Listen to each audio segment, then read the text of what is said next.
अगर दुख मुझे घेरे हैं, मेरे प्यारे राजी हैं, तो मुझे दुख से कोई परेशानी नहीं। यह है प्रेमी का हृदय। देखो त्रिपुरदास जी महाराज कायस्थ कुल में प्रकट हुए।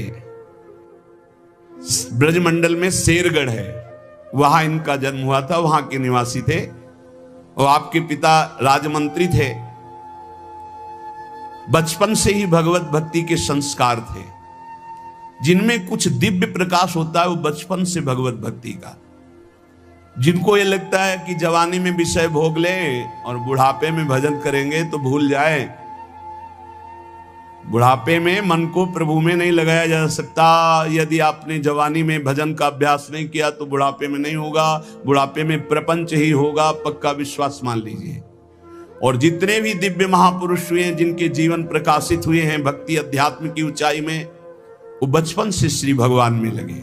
त्रिपुरदास जी के घर में राजमंत्री पिता थे, पर बहुत ही सुंदर भक्ति के संस्कार थे।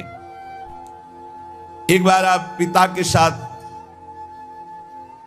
आगरा से किसी कार्य के लिए गिरिराज जी आए, तो यहां ठाकुर श्री श्रीनाथ जी का दर्शन किया। यही विराजमान थे अन्योर में, जहां जतीपुरा इधर ठाकुर जी यहीं प्रकट हुए हैं। श्रीनाथ जी अपने ब्रज के हैं, गिरिराज जी के। ऐसा सुंदर रूप श्रीनाथ जी का, ये नवीन किशोर अवस्था लुभायमान हो गए। बहुत हट किया, अब मैं नहीं जाऊंगा, इन्हीं के दर्शन करूंगा, इन्हीं के पास रहूंगा। पिता राजमंत्री थे।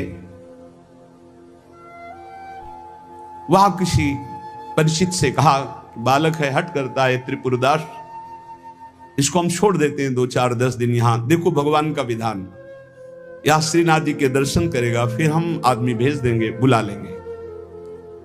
अब वो दैवी योग से प्रेरित थे, पुत्र को यहां छोड़ दिया और वापस वो लौटे तो रास्ते में कुछ वैरी दल के राज सैनिक को दुष्टों ने घेर लिया और मार डाला, पिता को मार डाला। भक्तों के जीवन में प्रारंभ से ही विपत्तियों की बौछार हो जाती है, लेकिन आप ऐसा डरिएगा मत। क्या जिनके हृदय में भक्ति नहीं है उनके परिवार के लोग नहीं मरते क्या? जिनके हृदय में भक्ति नहीं वो क्या दुख नहीं भोगते क्या? ये अज्ञानी जन है, नहीं जानते। शरीर रचना के समय शुभ अशुभ कर्मों के अनुसार दुख सुख पहले से रच गया है। भक्ति तो हम आज कर रहे हैं, ये नई खेती है, ये भक्ति का फल नहीं। वो दुख सुख पुराने हमारे कर्मों का फल है।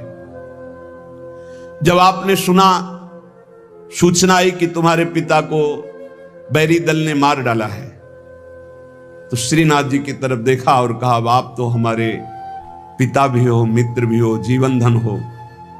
हृदय में बड़ा आनंद हुआ कि चलो नाम मात्र का पिता अंतर्ध्यान हो गया, लेकिन मेरा जो अनंत जन्मों का पिता है उससे संबंध हो गया। अब तो मेरे श्रीनाथ जी के सिवा कोई नहीं है। एकदम निश्चिंत हो गए। रोज प्रभु के सामने भाव विभोर होकर रोया करते, नौ किशोर अवस्था, कि प्रभु अब आपके सिवा हमारा कोई नहीं है। एक दिन वल्लभाचार्य भगवान आचार्य चरण, जिनके दुलारे लाडिले श्रीनाथ जी हैं, वो सेवा में आए तो देखा है बालक बहुत एक दृष्टि से देखता है, रोता है। लाओ इस बालक को सामने लाया। ये है भगवत कृपा। जब भगवत कृपा होती है तब गुरु मिलते हैं, जब गुरु कृपा होती तब भगवान मिलते हैं। जब भगवान की कृपा होती तब गुरुदेव मिलते हैं, संत मिलते हैं। जब द्रवहि दीन दयाल राघो तो साधु संगति पाइए। और जब संत द्रवित होते हैं तब भगवान का साक्षात्कार होता है। बुलाया और परिचय पूछा, कौन है ये? तो कहा, अमुक राजमंत्री का पुत्र है, इनके पिता यात्रा में मारे गए हैं। और ये बहुत आसक्त चित्त होकर श्रीनाथ जी को देखते, श्रीनाथ जी से रोते हैं। त्रिपुरदास जी ने साष्टांग दंडवत किया वल्लभाचार्य जी को और कहा, प्रभु मैं मात्र पितृहीन, न मेरे माता है न पिता है, मैं अनाथ बालक हूं। बस मेरे नाथ तो श्रीनाथ जी ही हैं और आपके श्री चरणों का आश्रय दे दिया। प्रभु मुझ अनाथ दीनहीन को आप स्वीकार कर लीजिए। बहुत प्रसन्न हुए। इतना छोटी अवस्था में ऐसे शुद्ध शब्द, ऐसे भागवतिक चेष्टाएं। चलो आज अभी इसी क्षण मैं इसको दीक्षा देता हूं। आचार्य श्री वल्लभाचार्य जी, विधि पूर्वक दीक्षा देकर ब्रह्म संबंध कराया, कुछ दिन तक पास रखा और कहा वापस जाओ घर। श्रीनाथ जी की सेवा की भावना रखो, निरंतर चिंतन करो, ध्यान में श्रीनाथ जी का स्मरण रखो, भक्ति में जीवन व्यतीत करो, हमारा सदैव कृपा प्रसाद तुम्हारे साथ है। गुरु आज्ञा तत्काल श्रीनाथ जी से उनके जो परिचय के थे ले गए। यवन राजा था, उनके राजमंत्री थे पिता। तो जब नौ किशोर अवस्था से थोड़ा बड़े हुए तो इनके पिता का पद इनको दिया, राजमंत्री बना लिया। अब ये राजमंत्री में जितना वैभव मिलता, तो इन्होंने एक बात सत्य समझी कि धन की सच्ची योग्यता क्या है, बोले संतों के मुख में चला जाए, संतों की सेवा में चला जाए, भगवंत सेवा में लग जाए, सो धन धन्य प्रथम गति जाकी। धन की सार्थकता है। ये भागवतिक सरकारी बैंक है, जैसे भारतीय सरकारी बैंक में जमा करो जब चाहो ले लो ब्याज सहित, ऐसे भागवतिक सरकारी बैंक है। गौ संत जन, ब्रह्म ऋषि जन, भगवान किसी विग्रह की अर्चा पूजा और किसी ऐसे असहाय की जो बीमार है, जो अपवित्र है, असमर्थ है, उसकी सहायता भगवत भाव से कर देना, उसमें जो धन खर्च होना, ये सब भागवतिक बैंक में जमा होता है, आपको मिलेगा, ब्याज सहित मिलेगा। हमारे प्रभु की बैंक में परसेंट बहुत ज्यादा मिलते हैं, 1 रुपया का लाख गुना ब्याज मिलेगा। देखे ये जो आप देखते हैं कि अमुक अमुक पद पर बैठ गया, अमुक राजा बन गया, अमुक अमुक बन गया, ये पूर्व जन्म का है, पूर्व जन्म का आप देखते हैं छा गया, ये पूर्व जन्म का सुकृत है। वैभव ऐश्वर्य चरण चूम रहे, वाह वाही हो रही, ये सब पूर्व का पुण्य है, 1 का लाख गुना। पर इस बैंक में विश्वास नहीं होता, किसी किसी को विश्वास होता है, और इस बैंक में जमा कर देने पर अगर आपने कह दिया तो तत्काल वो फल जो गुणा करके आपको प्लस मिलना था नहीं मिलेगा। ध्यान कर लेना। यदि माइक से हो गया कि अमुक जगह के अमुक भगत ने 5,000 रुपए दान किए, भगवान इनका मंगल करें, तालियां बज गई, हो गया, उड़ गया, आपके बैंक का ब्याज उड़ गया गया। जैसे सभा में खड़े होकर अपने पाप को स्वीकार कर ले तो उड़ गया, खत्म पाप। ऐसे सभा में यदि पुण्य स्वीकार कर ले तो खत्म। बुजुर्ग जन कहते थे कि दान ऐसा करे कि दाएं हाथ से दे, बायां हाथ न जाने, नेकी कर दरिया में डाल कोई जान न पावे, तब लाख गुना हमारी भागवतिक बैंक से उसे मिलता है। ये तो हुआ अपना धन देने पर, और अगर ये बात हो जाए कि हे प्रभु आपकी वस्तु आपको समर्पित करते तो भगवान मिल जाएंगे, तो दियम वस्तु गोविंदम तुभ्यमेव समर्पये। ये निश्चय किया त्रिपुरदास जी ने कि राजमंत्री पद से जो भी धन आएगा मैं केवल सेवक की तरह प्रसाद से शरीर पोषण करूंगा, सारा धन संत सेवा और भगवंत सेवा में लगाऊंगा। उस श्रीनाथ जी के लिए नियम लिया, प्रतिज्ञा ली कि हर साल सर्दी में दगला बनवा कर भेजेंगे, रत्नों से हीरो से जटित बढ़िया पोशाक, सर्दी की सुनहरे गोटे, सुंदर सुंदर रत्न जटित। अब चाहे करोड़ों के रत्न लग जाए श्रीनाथ जी के लिए, और राजमंत्री थे, दगला भेजते और रोज संत सेवा होती त्रिपुरदास जी के यहां। संत जन आते, प्रसाद पाते, धन की यही सार्थकता है। जय जयकार हो, भगवान नाम कीर्तन हो, भगवत अनुरागी जन आकर प्रसाद पावे, भगवान की आरती पूजा सेवा। धन्य है वो गृहस्थ, वो धन्य, वो तीर्थ है उसका घर जिसके घर में भगवान की आरती होती, भगवान का नाम कीर्तन होता, आए हुए अतिथियों की सेवा होती है। और श्रीनाथ जी भी बड़े रिजवार ठाकुर, बहुत खुश होकर के, प्रसन्न होकर के वो दगला धारण करते। श्री विठलनाथ जी श्री वल्लभाचार्य जी के पुत्र हैं। वो देखते कि और वस्त्र जब धारण कराते तो ठाकुर जी धारण करते हैं, लेकिन जब त्रिपुरदास जी का दगला धारण कराते तो ठाकुर जी फूल जाते हैं, प्रसन्न हो जाते हैं। भक्त के द्वारा प्रेम से दी हुई वस्तु भगवान बहुत भाव से स्वीकार करते हैं।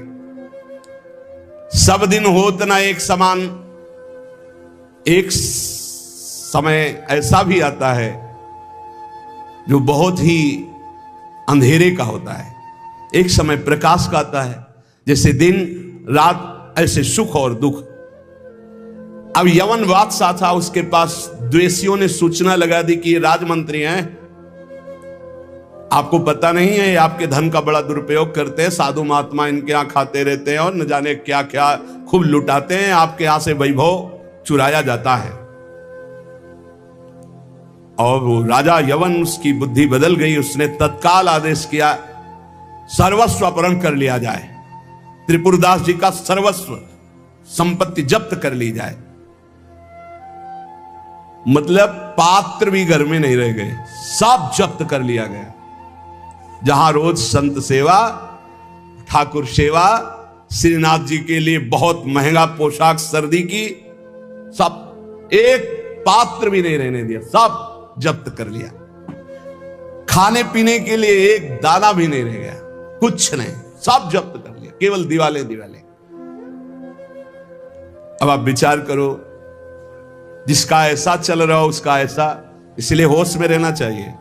शब्द दिन होत न एक समान, ये शब्द याद रखना चाहिए। सुख है तो फूलो मत, कल दुख आने वाला है। शरीर स्वस्थ है तो अभिमान मत करो, कल कोई रोग आ जाएगा। जीवित हो तो अभिमान मत करो, कल ही मृत्यु आ सकती है, आज भी आ सकती है। होश में, खूब धन संपत्ति है, कल ऐसा हो सकता है टुकड़े टुकड़े के लिए मोहताज हो सकते हो। पक्का पक्का। आज दुखों घेरे हैं तो आप निराश मत होइए, कल आप बहुत बड़े आदमी बन सकते हैं। उत्साह संपन्न रहिए। आज बहुत बड़े आदमी है, धन है, संपत्ति है, वैभव है, नौकर चाकर है, बहुत फूलिए मत। हो सकता है ऐसा समय आ जाए कि तुम्हें किसी के यहाँ नौकरी करनी पड़े अपने पेट भरने के लिए। समय बहुत विचित्र है, पलटने में देर नहीं लगती, पलटने में देर नहीं लगती। खाने पीने तक के लिए नहीं रहेगा, सब यवन राज ने जब्त करवा लिया। अब जैसे तैसे बहुत गरीबी से, कष्ट से जीवन यापन होने लगा। अब आए सर्दी की ऋतु। सर्दी की ऋतु में श्रीनाथ जी को दगला भेजते थे, खूब सुंदर सजा करके। यहां सजाने की क्या बात, खाने की भी कोई वस्तु नहीं रह गई थी। ठाकुर जी की सेवा की प्रतिज्ञा की थी कि जब तक जीवन है आपके लिए पोशाक भेजूंगा। अब सर्दी में कैसे पोशाक भेजे, खाने के लिए भी नहीं। बहुत जोर जोर से रोना आया कि हम हर कष्ट सह सकते थे, लेकिन आपकी सेवा, ये जो सर्दी की पोशाक भेजने की थी, अब कैसे कैसे होगी आपकी सेवा। और ये सेवा नहीं होगी तो मेरा जीना, क्योंकि मैंने नियम लिया था कि मैं अपने जीवन में जब तक जीऊंगा हर वर्ष आपको सर्दी के समय पोशाक भेजूंगा सर्दी की। आप ठाकुर जी से विनय करने लगे कि मैं सब कष्ट सह सकता हूं, आपकी सेवा छोड़कर नहीं। इतने में देखा, दृष्टि गई तो एक ऊपर दावात रखी थी। आपको जैसे कोई डूबते हुए को तिनके का सहारा मिल जाए, और वो दावत पीतल जैसी दिखाई दे रही थी, तो लग रहा था कुछ सिक्के की तो बिकी जाएगी। दावत ली, बाजार में बेचने के लिए गए कि अगर ये बिक जाएगी तो थोड़ा भी कपड़ा मिल जाएगा, तो नियम की तो पूर्ति हो जाएगी। भगवान अपने भक्तों को ऐसा कष्ट क्यों देते हैं, क्यों देते हैं। बड़े आराम से जय जयकार हो रही थी, संत सेवा हो रही थी, ठाकुर सेवा हो रही थी। श्री प्रियादास जी कहते हैं, भयो ईश ख्याल, इष्ट देव को ये पसंद है। डरना मत, डरना मत कि इष्ट देव को ये पसंद, क्या पसंद है, अनन्य चिंतन। धन का आश्रय भी नहीं होना चाहिए। सुनेरी मैंने निर्बल के बलराम, अपबल तपबल और बाहुबल चौथो बल है दाम। और आपसे बता दें, कक्षा 1 के विद्यार्थी से पीएचडी के प्रश्न नहीं पूछे जाते। आप मत डरना, क्योंकि आप क्लास में हैं ही नहीं, आप इस क्लास में नहीं हैं। आप डरना मत। नहीं आपको लगे कि भगवान हमारी भी परीक्षा लेंगे तो आज जो चैन से हम एसी में रह रहे हैं, कल फिर सब खत्म हो जाएगा, ऐसा नहीं। ये डिग्री वालों की होती है। अपने लोग वो पार्टी छुइया वाले पहले क्लास वाले हैं, खूब टॉफी मिलेगी और आराम से पढ़ने को। यहाँ परीक्षा नहीं होती है, यहाँ 2-4 क्लास तो ऐसे ही बढ़ा दिए जाते हैं। जब डिग्री आती है तब वहां परीक्षा होती है इस बात की कि अब तुम्हारी स्थिति क्या है।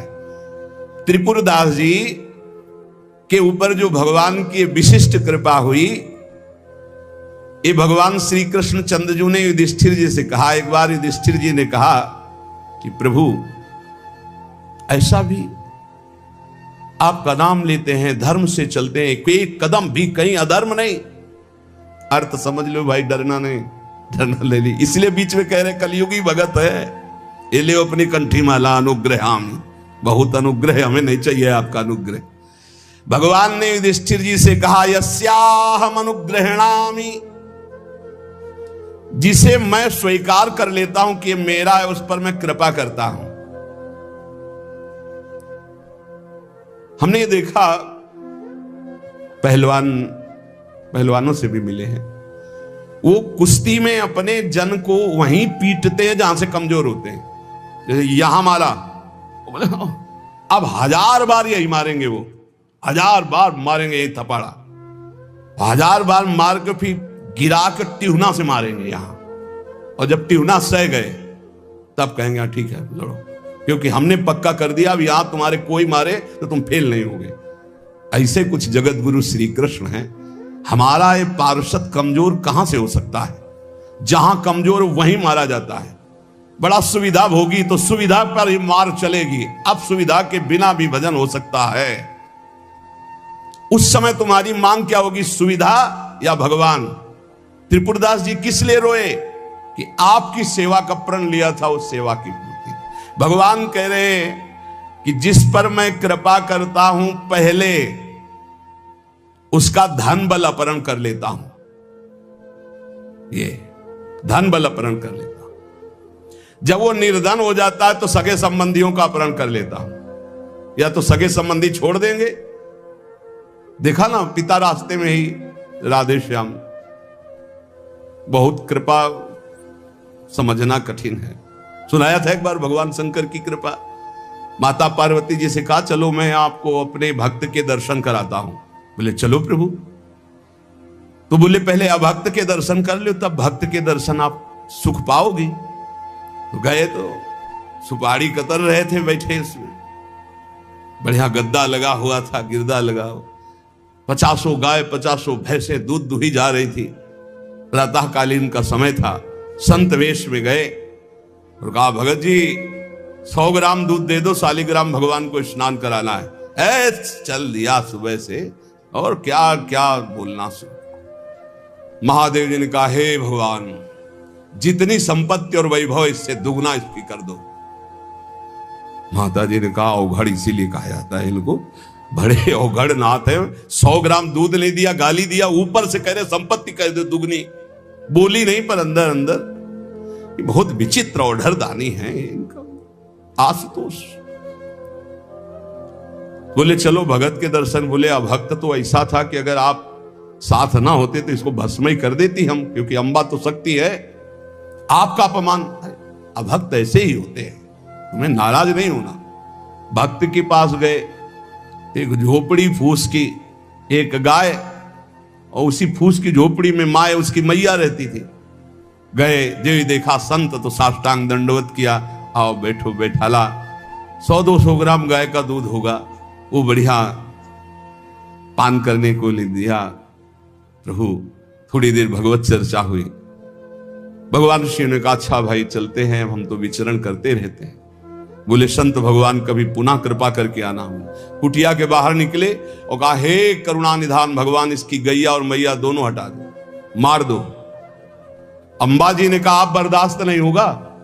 100 ग्राम दूध नहीं दिया तो उसको दुगना संपत्ति दे दी, और एक गाय पूरा दूध आपको पिला दिया, और मैया बातचीत करने के लिए थी उसको भी आपने मार दिया। कहा कि वो ये क्या है? बोले अभी तुम नहीं समझे। जब इतनी संपत्ति में साधु अपमान करके ऐसी गालियां देता, जब डबल संपत्ति होगी तो ऐसा अपराध करेगा घोर नरक जाएगा, समझो। और इसका कुछ मन मैया में जाता है, कुछ गैया में जाता है। दोनों भगवान के पास गए, भी अखंड हमारा चिंतन करेगा, ये हमें लीन हो जाएगा। माता जी का ये बात तो सही। तो बोले जिस पर मैं कृपा करता हूं इस माया प्रपंच से उसे अपने स्वरूप में स्थित करता हूं। वो जरूरत, देखो जरूरत है, ऐसा नहीं कि एक बुखार की दवा सबके साथ चलेगी। बुखार की भी क्वालिटियां हैं, समझना। अब मलेरिया है तो उसके लिए अलग, डेंगू है तो उसके लिए अलग, साधारण वायरल है तो उसके लिए अलग। हम लोग साधारण बुखार वाले, चिंता मत करो, ऐसे हाई इंजेक्शन नहीं लगेंगे जैसे त्रिपुरदास जी के लगे, या प्रहलाद जी के लगे, या नरसिंह मेहता जी के लगे, या मीरा जी के लगे। अपने लोगों के नहीं लगेंगे। बहुत ऐसे वायरल, जैसे ऋतु का बुखार है ना, अपने लोग ऐसे बुखार के मरीज हैं। डेंगू वाले नहीं है कि भर्ती हो जाए, प्लेटें कम हो रही। डरना मत। अलग अलग बुखार की जैसे दवा, ऐसे अलग अलग भक्ति की स्थिति की परीक्षा होती है। अब इसकी स्थिति क्या होगी, वो तो जगत पावन करने वाले भगवान ये देखते हैं। बहुत सुंदर बात है ये, अगर समझ में आ जाए। भगवान अंधकार का नाश कर देते हैं, भगवान स्वप्न का नाश कर देते हैं। ये सब स्वाप्निक जगत है। अब मोह ममता से युक्त इसलिए डर जाओगे, तो हम कह रहे हैं तुम्हारे साथ ऐसा होगा ही नहीं, क्योंकि तुम उतनी स्थिति के ही नहीं हो। डरना मत, सच्ची मानिए। क्या चक्रवर्ती सम्राट अम्बरीश जी भगवान के भक्त नहीं है? ध्रुव जी भगवान के लिए भजन करने के लिए गए तो आज ऐसा पद मिला कि त्रिभुवन में किसी को नहीं।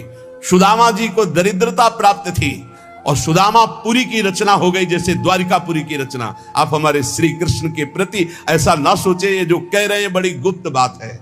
उसके अंदर के ममत्व का नाश कर देते हैं, उसके अंदर के अज्ञान का नाश कर देते हैं। क्या आप अपने अज्ञान का नाश करवाना नहीं चाहेंगे? यहां अज्ञान की वृत्ति के नाश की बात। आप ऐसा मत सोचिएगा। और आज तक कोई भक्त आपको भिखारी नहीं मिलेगा। आप ध्यान दीजिएगा, पुरुष से लेकर के जहां दृष्टि डालिए, जहां भक्तों को, तो आपके 4 घर में लोग होते हैं, उनके भोजन की व्यवस्था में आप चिंतित रहते हैं। समझ रहे? जब हम मांग के खाते थे तो भूखे रह जाते थे, और जब भरोसे पे हैं तो 300-400 लोगों का बाल भोग, राज भोग और शयन भोग अपने आप हमारे प्रभु पूरा करते। तो हरिष्ये तद्धनम, तुम्हारा घर कितना बड़ा है, हमारे घर में कितने बैठे देख लो। घबराना मत, इसलिए हम कह रहे, डरना मत, अब इसीलिए कह रहे। नहीं तो आपको लगेगा भगवान कह रहे यस्याम अनुग्रहणामि हरिष्ये तद्धनम, ये धन ही हर जाएगा तो अब हमारे भक्ति का मतलब क्या रहेगा? नहीं, इसका मतलब है अज्ञान का नाश हो जाना, तम का नाश हो जाना, माया मोह का नाश हो जाना। क्या आप दुख का नाश नहीं करवाना चाहेंगे? ये भक्ति दुख का नाश करके सर्वतो भावेन महासुख प्रदान करने के लिए है। ततो धनम त्यजन्त्यस्य